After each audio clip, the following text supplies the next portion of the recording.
All right, ladies and gentlemen, we are being asked to find an equation for the inverse of each of the following. All right, here's the original function. Y equals 2x minus 4. All they want me to do is to find an equation for the inverse of this. Now, what they really want me to do here, although I'm going to probably go one step more, but pay attention to what Course Compass asks you. But basically, when you're trying to find an inverse for an original equation, remember that to find an inverse, we talked about this in class the other night, you switch the x and the y. What used to be domain is now range. What used to be range is now domain. So, if this is the original, okay, this is my original. To get my inverse, okay, let me write down this is the original. To get my inverse, all I have to do is rewrite it. Y is now x. 2 is still 2. This x becomes y, and this still stays minus 4.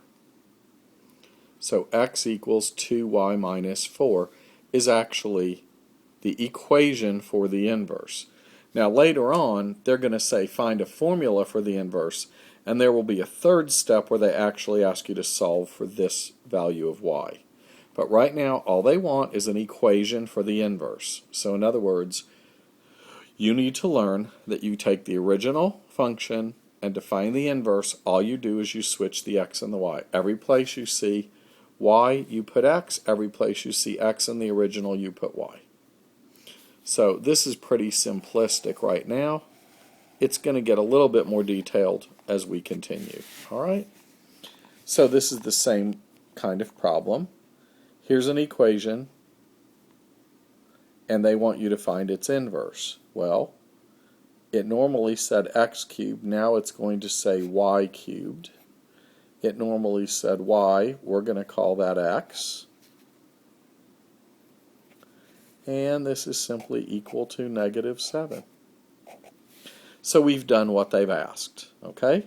To find an inverse, to find the equation of an inverse for an original equation, all you do is you rewrite the problem by swapping x and y. Now later on, when you're finding inverse formulas, inverse functional formulas, you're going to finish this by adding a third step, and that will be to solve for y.